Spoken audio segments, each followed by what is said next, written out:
1절에서 11절에 있는 내용입니다. 신약성경 167페이지가 되겠고요.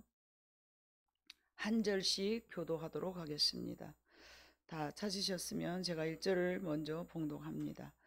6월절 엿새 전에 예수께서 베다니에 이르시니 이곳은 예수께서 죽은 자 가운데서 살리신 나사로가 있는 곳이라.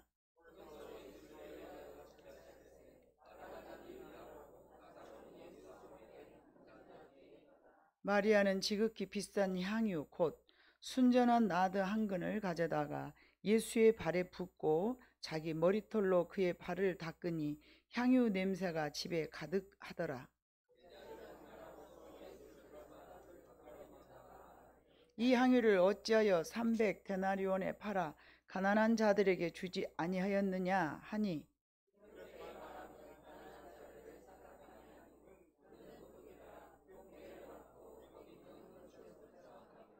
예수께서 이르시되 그를 가만두어 나의 장례할 날을 위하여 그것을 간직하게 하라.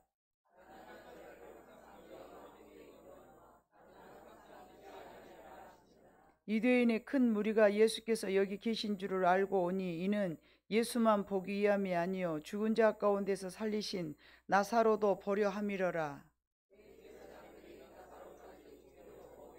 같이 읽습니다. 나사로 때문에 많은 유대인이 가서 예수를 믿음이러라. 아멘. 아멘. 우리가 너무나 잘 알고 있는 요한복음 12장에 있는 말씀은 마태복음에도 누가복음에도 다 각기 복음서마다 기록되어 있는 아주 빠질 수 없는 유명한 말씀입니다. 오늘 말씀을 봐보면 6월절을 엿새 앞두고 예수님께서는 나사로가 사는 베다니에 들리셨습니다. 나사로는 다름이 아닌 죽은 지 나흘 만에 살려주신 아주 특별한 관계를 맺은 형제입니다. 자, 나사로가 죽었다가 살아난 자였기 때문에 예수님이 재차 그 마을을 방문한다는 얘기를 들었을 때에 나사로 가정에는 큰 잔치가 벌어졌습니다. 여러분 그러지 않겠습니까? 죽었는데 송장 냄새가 났었고 이미 썩어서 부패되어 있는 사람이 살아가지고 이제 이렇게 일상 생활을 하는 그런 상황이 생겼으니 얼마나 기쁘지 아니하겠습니까? 너무너무 기쁘죠. 말로 할 수 없죠. 근데 그 나사로에는 누이들이 2명 있었어요. 그래서 첫 번째 동생은 마르다, 또 2번째 동생은 마리아. 그래서 나사로와 마르다와 마리아 이 3사람이 살고 있는 곳이었는데 이 형제들과 예수님은 아주 특별한 그런 관계를 맺으셨습니다. 그래서 이제 엿새 후면은 6월절이 있기 때문에 예수님은 이 땅에서 엿새 동안밖에 살 기간이 없습니다. 그렇고 본다 치면 이제 마르다에 살고 나사로가 살고 있는 이 베다니를 마지막 방문이라 하시겠죠. 자, 여러분 생각해 봐보세요. 내가 이제 살 날이 얼마 안 남았어. 그랬을 때 꼭 가고 싶은 곳이 있잖아요. 그런데 그곳이 바로 베다니에 살고 있는 나사로의 집이었다는 것이죠. 너무나 이 나사로와 예수님하고 관계는 우리가 너무나 잘 알다시피 나사로가 죽었다는 얘기를 듣고 슬퍼하시고 눈물까지 흘리셨어요. 마르다 역시 마리아 역시 예수님을 아주 특별하게 사랑하는 사람이었습니다. 그래서 이제 마리아와 마르다와 나사로는 예수님이 오신다는 얘기를 듣고 잔치를 벌였습니다. 잔치를 벌였는데 마르다가 음식 솜씨가 아주 특별했나 봅니다. 여러분 예수님을 섬길 때 여러분들의 생각하는 것처럼 정말 너무 좋은 사람은 가장 좋은 것으로 자기가 섬기잖아요. 그런데 이제 마르다는 음식을 아주 잘한 사람이었나 봐요. 그러니까 우리 교회 안에서도 음식을 잘한 사람들은 목사님 우리 이거 해 먹죠 이렇게 말을 하죠. 그러나 음식 솜씨가 없는 사람은 목사님 제가 오늘 쏘겠습니다 하고 식당으로 가지 자기가 뭘 해서 바치겠다는 생각은 아예 안 해요. 아예 누구든지 자기가 할 수 있는 범위 안에서 뭔가를 한다고 생각을 하는 거예요. 근데 마리아는 음식이 좀 젬병이었던가 봐. 그러니까 자기 속으로 생각할 때, 아, 나는 어떻게 예수님을 섬길까? 예수님이 오신다고 그러는데, 그러니까 이제 자기 마음속에 가장 소중한 나드 향 옥합이 있었어요. 그래서 이제 예수님이 떡 도착을 하셨어요. 예수님이 오셨다. 그러고 너무 반가워서 막 마르다는 막 분주해가지고 막 음식을 막 톡톡톡톡 하고 다니는데, 아, 이 여동생이 이 음식을 안 도와주니까 뭐라고 말합니까? 야, 옆에서 파라도 따듬어 줘야지. 너는 거기서 뭐하고 앉았냐? 그러고 막 책망을 하면서 예수님 앞에 일러요. 주님, 내 동생 저 좀 봐보세요. 아니, 이렇게 나는 바쁜데 저 그 예수님의 발 앞에 앉아가지고 향이나 뿌리고 앉았고 말이죠. 나 좀 도와달라고 좀 혼 좀 내주세요. 이렇게 약간 그렇게 부탁을 하는 그런, 자기의 아픈 사연을, 자기의 바쁜 사연을 지금 이야기했어요. 여기는 물론 기록이 안 됐습니다만은 같은 상황이고 다른 복음서에는 분명히 그렇게 기록이 되어 있어요. 그랬더니 예수님이 뭐라고 말씀하셨어요?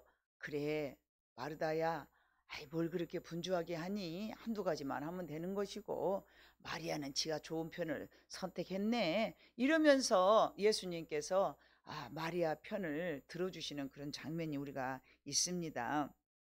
너무 기쁘고 어찌됐든 이제 그 마리아는 비싼 향을 예수님의 발에다가 적시고 머리털로 막 닦아서 드리는 거예요. 이 비싼 향후가 무려 327g으로서 인도에서 수입한 나드 향인데, 이 향은 집에 특별한 손님이 오셨을 때 사용되는 것으로 그 값이 무려 300데나리온이에요. 이 300데나리온은 얼마나 큰 값이냐? 하루 품삯이, 노동자 하루 품삯이 하루 일했을 때 한 데나리온이에요. 그러면 노동자가 무려 300일을 벌어야만이 이 향을 하나 살 수 있는, 거의 1년 동안 벌어서 모아야 이것을 사는 아주 값비싼 것이었어요. 그런데 이 마리아 입장에서는 예수님을 너무 좋으니까, 죽은 오빠를 살려줬으니까 무엇이 아깝겠습니까, 여러분? 그러지 않겠습니까? 그러니까 마르다와 마리아는 자기의 형편에, 자기가 할 수 있는 범위 안에서 예수님을 최대한 섬긴 거였어요. 자, 이렇게 아름다운 모습을 보여주고 있는데, 그렇게 이제 막 화기애애한 분위기요. 이 잔치하는 사람 입장에서는 예수님이 오셨고, 이 나사로는 죽었다 살았으니까 뭐 말로 할 수 없이 기쁠 것이고, 마르다는 또 있는 솜씨 없는 솜씨 막 아주 그냥 상다리가 부러지게 막 해서 하려고 하니까 일단 고단하기는 하겠지만 마음은 굉장히 기쁘잖아요.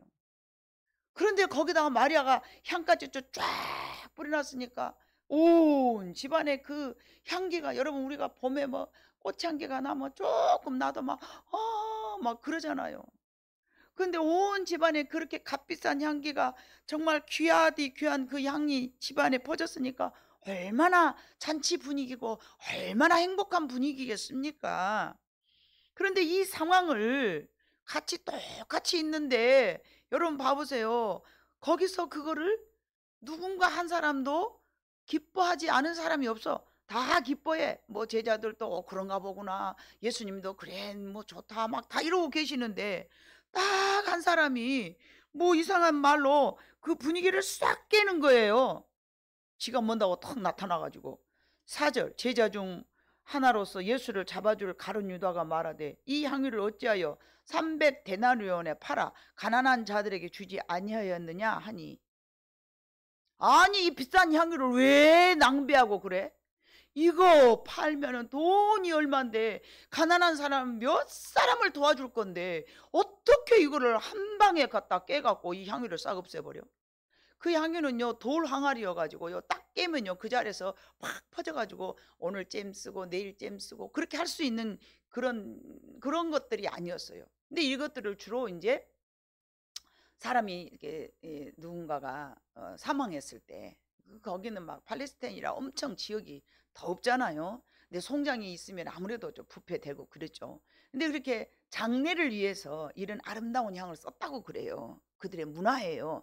근데 이 마리아는 예수님이 엿새 후면 사망하실 것을 전혀 생각지 안 하고 예측하지 않았지만, 이것을 조성하시고 이런 일을 하게 하신 이는 마리아가 아니라 하나님이신 줄로 믿습니다. 그런데 그 하나님이 주도하셔서 하나님이 하시는 일에 가룟 유다가 딱 분위기를 깨는 거예요. 예수님도 계시는데 만약에 뭔가 말할 말이 있었으면 누가 해야 맞아요? 예수님이 하셔야죠. 마리아야, 이거 너무 비싼 거를 나를 위해서 깼지 않았느냐? 이걸 팔아서 가난한 사람이 주었으면 좋을 뻔하였느니라 하시면 예수님이 하셔야 맞죠. 그런데 어디 나설 자리 안 나설 자리 구분을 못하고 뿅 나타나가지고, 에? 아니 예수님도 계시는데, 아니 이걸 팔아가지고 가난한 사람들에 줬으면 줬을 텐데 이걸 낭비한다고 말이죠. 그랬는데 다른 복음서는 이렇게 나오지 않았습니다만은 요한은 이 사실을 보고 6절에 뭐라고 말을 해요? 이렇게 말하면 가난한 자들을 생각함이 아니요 그는 도둑이라 돈꾀를 맞고 거기 넣는 것을 훔쳐감이리라. 돈을 자주 훔쳤어. 재정부장이었어. 예수님의 헌금을 관리하는 재정부장이었어. 그런데 야 오늘 얼마 써라 얼마 써라 예수님이 매 모든 사건마다 그러셨겠습니까? 본인이 알아서 쓰고 본인이 알아서 뭐 하고 그랬겠죠. 그러니까 돈을 맡아갖고 있어갖고 설레설레 쓰다가 아이 저 300 조금 또 하면 삥딱치기가 딱 좋은데 말이죠. 예? 아니 그 비싼 걸 갖다가 한 방에 깨버리네. 그러니까 이 마리아나 마르다는 오직 뭐만 생각했어요? 오직 예수님만 생각한 거예요. 오직 예수님만 생각한 그의 헌신과 봉사였어요. 그런데 이 가룟 유다는 예수님 생각보다는 무엇에 대한 집착이 더 강했습니까? 물질에 대한 생각이 집착이 더 강한 거예요. 이렇게 이제 6일 후면 십자가를 제하는 예수님을 위한 향, 이것을 예수님께서 책망을 예수님을 알고 계셨기 때문에 7절 8절을 본문에 우리가 읽었던 7절 8절이 가룟 유다가 마리아를 책망을 하자 예수님께서 이렇게 말씀하십니다. 그를 가만두어 나의 장례할 날을 위하여 그것을 간직하게 하라. 가난한 자들은 항상 너희와 함께 있거니와 나는 항상 있지 아니하리라 하시니라. 아멘. 예수님께서도 이 사실을 이제 마리아의 편에서 판을 흐트러 놓은 가룟 유다를 한마디로 딱 잠재우셨습니다. 이 상황을 마태복음 26장 10절로 13절에 봐보니까 어떻게 기록이 되었느냐면 예수께서 아시고 그들에게 이르시되 너희가 어찌하여 이 여자를 괴롭게 하느냐 그가 내게 좋은 일을 하였느니라. 가난한 자들은 항상 너희와 함께 있거니와 나는 항상 함께 있지 아니하리라. 이 여자가 내 몸에 향유를 부은 것은 내 장례를 위하여 함이니라. 내가 진실로 너희에게 이르노니 온 천하 어디서든지 이 복음을 전파되는 곳에는 이 여자가 행한 일도 말하여 그를 기억하리라 하시니라. 오히려 복음이 전해진 것마다 이 여인의 한 행동에 대해서 예수님은 나타내라고 오히려 권장을 하고 계시는 모습이었습니다. 분명히 예수님께서는 예수님의 장사를 위한 것이라고 단정지어 그 이상한 분위기를 잠재우신 것입니다. 이것이 오늘 본문의 내용입니다. 너무나 잘 알고 있는 말씀입니다. 이 본문을 가지고 오늘 우리는 우리 자신에게 비추어 보도록 하겠습니다. 마리아는 예수님께 고맙고 또 사랑하여 순수한 마음으로 예수님께 자신의 마음을 전했습니다. 그 향유 값이 얼마나 비싼 것이 되었든 그것은 마리아가 결정한 문제였고 이미 기쁜 마음으로 예수님을 섬겼습니다. 모두가 이상하게 이것을 여기지 아니하였습니다. 그러나 한 사람 가룟 유다는 마리아의 행동을 이해하지 못했습니다. 그는 가난한 자를 명분 삼아 그것을 낭비로 여긴 것입니다. 그리고 마리아를 책망했습니다. 우리가 교회 안에서나 또는 사회생활에 있어서 이런 상황은 언제나 있을 수 있습니다. 자주 여러분들에게 말씀드립니다. 사람의 눈, 코, 얼굴, 입이 다르듯이 생각이 각자가 다릅니다. 이 생각이 같기 때문에 똑같은 말씀을 들어도 오늘 이 시간도 여러분들이 받는 은혜가 다 다릅니다. 이 말씀을 들을 때 여러분의 생각이 다 다르고요. 제 행동 하나하나에 여러분들의 느낌이 받아들인 것이 전부 다릅니다. 이것이 우리 사회성에서 특히 교회 안에서 충분히 있을 수 있는 일입니다. 자, 우리는 다른 사람의 행동을 볼 때 자신의 감정이나 생각이 똑같을 수가 없는 거예요. 똑같을 수가 없어요. 자신의 기준에 맞춰서 모든 행동이나 상황은 자신의 뇌에 전달을 받죠. 딱 보면서 하면서 느낌이 내 느낌, 내 느낌, 내 기분. 그런데 여러분, 그 느낌과 기분이, 그것이 죄가 많은 자아예요, 여러분. 우리는 다 죄인이지 않습니까? 내가 받은 느낌, 내가 받은 그 기분, 이게 여러분들은 너무 중요하다고 생각하지만 그 굉장히 중요한 게 여러분, 거룩하고 하나님 말씀에 입각한 생각이 아니라는 사실을 기억하시기를 바랍니다. 자기 자신의 기준에 맞춰서 모든 행동이나 자신의 이 판단이요, 그 보는 순간 자기 뇌에 바로 전달받는데 그 즉시 그 사람의 보고서 평가를 하죠. 저러면 된다, 안 된다, 저건 잘못됐다, 저것은 쓸만한 행동이다, 저것은 몹쓸놈 행동이다. 자신이 생각할 수 있는 범위 안에 가두어 두고 평가하는 것이 바로 인간이라는 것입니다. 그 생각의 차이가 사람마다 다 같을 수는 없습니다. 이 사람의 생각이 이렇고 저 사람의 생각은 저렇고. 그래서 이사야 53장 4절로 6절에는 예수님께서 이렇게 말씀을 하셨습니다. 그는 실로 우리의 질고를 지고 우리의 슬픔을 당하였거늘 우리는 생각하기를. 예수님이 십자가 지신 그 모습을 보면서 그는 징벌을 받아 하나님께 맞으며 고난을 당한다 하였노라. 이게 누구예요? 사람들의 생각이라는 것이죠. 여러분은 여러분의 생각을 얼마나 믿습니까? 마치 그 생각이 자기의 법인 양. 6절을 봐봅니다. 우리는 다 양 같아서 그릇 행하여 각기 제 길로 갔거늘 여호와께서는 우리 모두의 죄악을 예수님에게 담당시키셨습니다. 우리는 생각으로 잘못 판단할 때가 너무 많이 있다는 사실을 명심 또 명심해야 될 줄로 믿습니다. 그럼에도 불구하고 예수님은 이 십자가를 지시면서 아무 말도 하시지 않았습니다. 도살장에 끌려간 어린 양과 같이 마치 내가 죽을 죄인인 것처럼 한마디도 나는 이런 수모를 당할 일을 하지 않았다, 이게 모두 너희들의 죄 때문이다, 한마디도 말씀하시지 않고 그 모든 것을 다 내가 감당해야 될 내 죄인 양 감당하셨어요. 자, 7절과 8절을 봐봅니다. 같이 읽어봅니다. 시작. 그가 곤욕을 당하여 괴로울 때도 그의 입을 열지 아니하였으며 마치 도수장으로 끌려가는 어린 양과 털 깎는 자 앞에서 잠잠한 양같이 그의 입을 열지 아니하였도다. 그는 곤욕과 심문을 당하고 끌려갔으나 그 세대 중에 누가 생각하기를 그가 살아있는 자들의 땅에서 끊어짐은 마땅히 형벌받을 내 백성의 허물 때문이라 하였으리요. 아멘. 야, 우리 죄 때문에 저렇게 이 십자가의 골고다의 언덕에서 찢기고 상하고 조롱당하고 침뱉음을 당하며 배반당하고 억울한 소리를 다 들으면서 그렇게 참고 계셨구나. 어느 누가 그렇게 생각했냐 이 말입니다.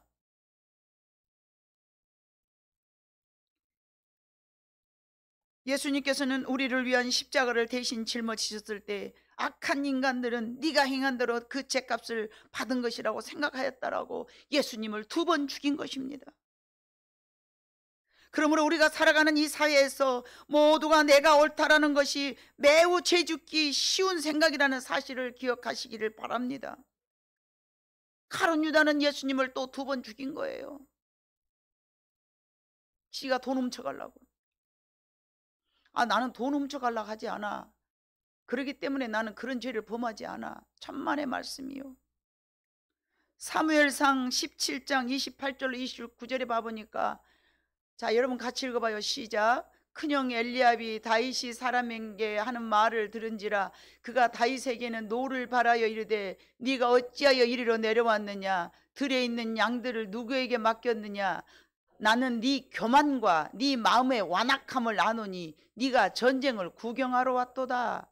다윗이 이르되 내가 무엇을 하였나이까? 어찌 이유가 없으리까? 하고. 다윗은 아버지에게 심부름을 갔어요.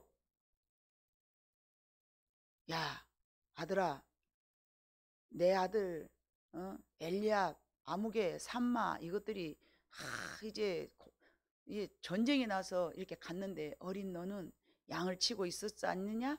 형들이 무사한가 가서 보고 오너라. 전쟁이 길어지고 나니까 아버지가 형들의 안위를 이제 물어보고 오라는 거예요. 그랬더니 형들이 하는 말이 그러는 거예요. 너 지금 전쟁 구경하러 왔지? 너 뭐하러 여기 왔어? 사실 알고 보면요, 예? 사실 알고 보면 다윗은 하나님께서 그곳에 세우신 거예요. 그 하나님이 뒤에서 역사하신 거잖아요. 근데 하나님의 역사하심을 아무것도 모르는 형들은, 야, 너 조롱하러 왔지? 너 구경하러 왔지? 네가 교만해. 다시 띄워주세요. 말씀 너무 빨리 지워버려. 너무 보지런해가지고. 자, 28절 봐봐요. 나는 네 교만과 네 마음의 완악함을 아노니 네가 전쟁을 구경하러 왔도다. 이게 말이나 되냐 말입니다. 이게 누구의 생각입니까? 큰형 엘리압이 생각. 엘리압이 사무엘이 이제 하나님께서 사무엘아, 그 이새의 사람에 가보면 내가 왕을 세울 사람이 있으니 너 거기 가서 기름을 부어라. 예. 하고 가봤더니 큰형 엘리압이 아주 멋지게 생긴 거예요. 그래서 사무엘이 이 사람이 긴갑다. 그리고 기름을 딱 부르려고 하니까 하나님께서 나는 이거 버렸다. 그렇게 말씀했던 그 사람이 바로 그 사람이에요.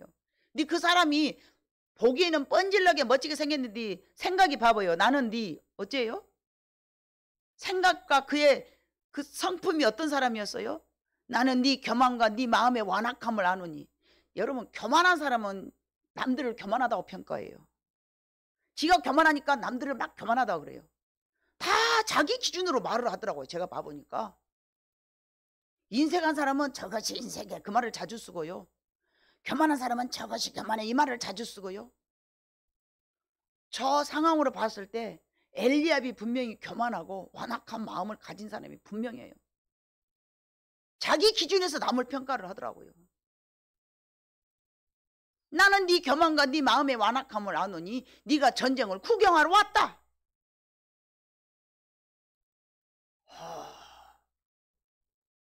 그러나 여러분 아시잖아요. 다윗은 그런 사람이 아니었어요. 29절 봐봐요. 다윗이 이르되 내가 무엇을 하였나이까?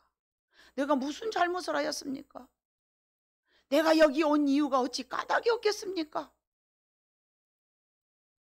그냥 왔겠습니까? 설마 내가 전쟁 구경하러 왔겠습니까? 엘리압은 그렇게 말했지만 하나님은 다윗을 통하여서 이스라엘에게 장수가 되게 하여 이스라엘을 조롱하는 그 골리앗을 무너뜨리고 말았습니다. 하나님의 역사하심은 이미 그렇게 다윗을 통해서 일할 계획을 갖고 계셨습니다. 사람이 보고서 그러면 되네 안 되네 이 판단이 얼마나 큰 하나님 앞에 죄악이냐 이 말입니다. 그러므로 모든 사람들의 생각이 내가 옳다라는 이 생각은요, 죄짓기 딱 좋은 생각입니다. 나라는 존재가 너무 큽니다. 그래서 우리는 다 죽여야 되는데 사도 바울이 말했죠. 나는 매일 죽노라. 그래서 로마서 8장 13절에 사울은 그렇게 말했습니다. 너희가 육신대로 살면 반드시 죽을 것이로되 영으로서 뭐뭐 행실을 죽이면 살리니. 육신대로 산다는 건 뭡니까? 변화되지 않는 여러분들의 생각을 말하는 것입니다. 여러분들의 생각이 육신대로 그대로 했다면 죽는다고 말하였습니다.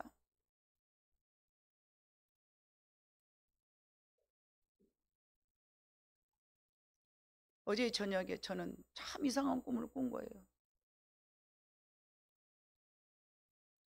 나를 절절절절 따라오는 한 대여섯 명의 무리가 모르는 사람들인데 남자들만 있더라고요. 여자들도 없고.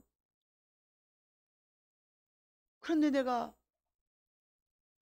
아무튼 여러 가지 좀 복잡한 이런 상황이 있었습니다만은 한 말씀을 딱 증거했더니 문둥병이 싹 치료가 되는 거예요.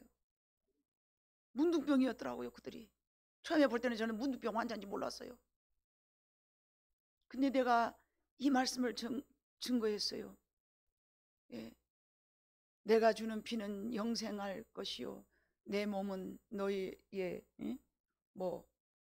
요한복음 6장이죠. 요한복음 6장에 보면은 내 살은 영생하는 살이요 내 피는 그 말씀 있잖아요. 그 말씀을 내가 딱 읽었어요. 그랬더니 쩌르륵 그 문둥병이 막 치료가 되는 거예요. 깜짝 놀랐어요. 그 이전에 어떤 상황도 있었습니다만은.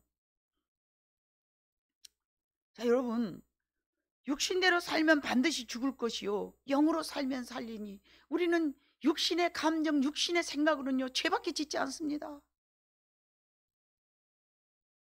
어떤 사람이 있었습니다.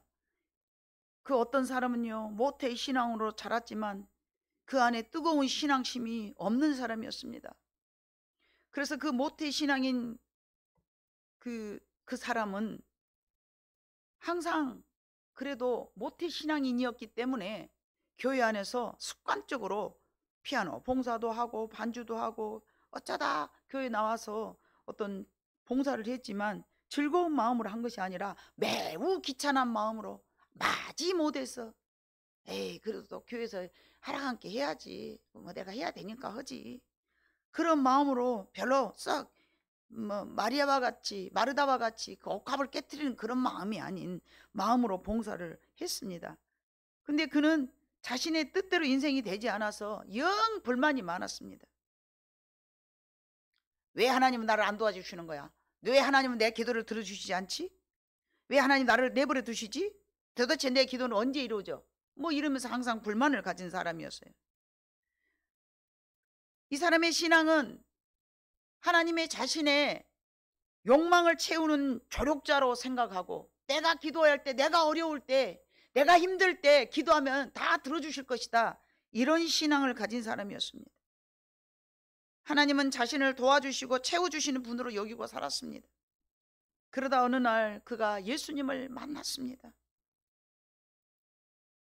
그는 항상 오래 모태신앙이었으니까 수련회도 참석하고 뭐 여러 가지 부흥사경에도 참석하고 그랬지만 사람들이 보면은 막 뜨겁게 기도하면서 와 하면서 막 울고 그러면은 저 사람들은 왜 저려? 왜 저러는 거요? 뭐들어 저렇게 극성적으로 저렇게 했을까? 자기가 안 해보니까 모르거든. 고기도 먹어본 사람이 잘한다고요. 기도도 해본 사람이 잘하는 거예요. 예수님을 자주 뜨겁게 못 만난 사람들은 그런 것을 이해를 못 해줘. 그래서 이제 그런 신앙으로 살았는데 어느 날 하나님께서 만나 주셨어요. 예? 때로는 하나님 앞에서 누군가가 막 울고 기도하면 자기 자신이 약해지고 싶지 않아서 눈물도 금하면서 말이죠. 울면 약해져. 옛날에는 그랬잖아요. 어디 남자가 우냐고 3번만 울으라고. 부모가 돌아가셨어 울고 뭐 어쩌고저쩌고 뭐 있잖아요. 그런 이상한 그런 말에 그냥 그런가 보다 하고 내가 울면 약해지는 거야 하면서 하나님 앞에 기도하면서도 울기도 안 한 그런 사람이었어요. 그런데 이 사람이 예수를 만나보니까 눈물 콧물이 쏟아져 나오면서 감당할 수가 없는 거예요. 저도 처음 예수님 만났을 때 그냥 막연히 가요. 울어본 경험이 없으니까. 그런데 주님이 만나주면요 양말 벗어서 닦고 뭐 연놈 뒤집어 까갖고 닦고 별 수 없잖아. 막 준비를 안 냈는데 막 나오니까 1시간이고 2시간이고 회개하고 울면서. 그런데 이 사람이 그 울면 약해진다고 마음먹었던 사람, 울지도 않았던 사람이 주님을 만나고 나니까 눈물 콧물이 쏟아져 나오는데 정말로 하나님을 향하여 삿대질했던 자신을 이제 생각하니까 너무 창피스럽고, 그런 자신에게 하나님께서 찾아와 주시니까 너무 행복하고 기뻤답니다. 예수님을 만나고 나니 그제야 그 영혼이 평안해졌고, 자신의 모든 욕구는 십자가 앞에서 내려버리고, 그리고 그의 마음이 평안해지고 변화가 일어나기 시작했는데, 자신도 모른 채 주님, 이제 주님을 위해서 살겠습니다, 저를 사용하여 주시옵소서, 이렇게 말을 했다고 그럽니다. 크나큰 변화가 일어난 것입니다. 여러분, 다시 본문으로 들어가서 나사로의 가정은 예수님을 만나서 모두가 기쁨과 감격이 넘쳤으나 한 사람 가룟유다는 달랐습니다. 그런 가룟유다를 보시고 예수님께서 책망하셨습니다. 그것은 가룟유다의 생각이 잘못되었기 때문이었습니다. 우리 역시 마찬가지입니다. 예수님을 만나야 예수님은 같은 생각을 합니다. 예수님과 동행할 때에 그때야 예수님의 뜻을 알 수가 있고요, 그분의 성품을 알고 그분의 사역을 내가 온전하게 할 수 있는 것입니다. 예수님을 만나지 못할 때는 각기 자신의 뜻대로 살기가 당연한 것입니다. 이사야 54장 4절로 6절의 말씀처럼 각기 우리는 제 갈 길로 갑니다. 이것이 내 뜻이니까 이것이 맞이겠지 하면서. 그러나 예수님의 사람, 하나님의 백성은 모두가 다 한 뜻으로 한 마음이 되는데, 그것이 바로 진리의 말씀인 줄로 믿습니다. 동상이몽, 한 교회에 살지만은 이제 다 서로 다른 각자의 길이 있다면 이것이 어떻게 하나가 되며 하나로 하나님 앞에 한 몸이라 말하겠으며 그리스도의 지체라고 말하겠습니까? 그럴 수는 없습니다.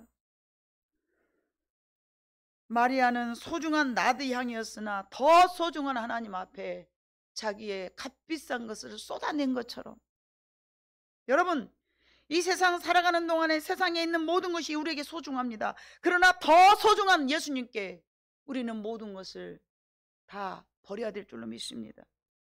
우리의 마음도, 우리가 아끼는 시간도, 나의 정성도, 때로는 내 목숨까지라도 더 소중한 하나님 앞에 드릴 때에 우리 하나님은 우리를 책임져 주실 줄로 믿습니다. 마리아는 그 길을 선택했습니다. 소중한 것을 더 소중한 예수님께 바칠 수 있는 그런 마음.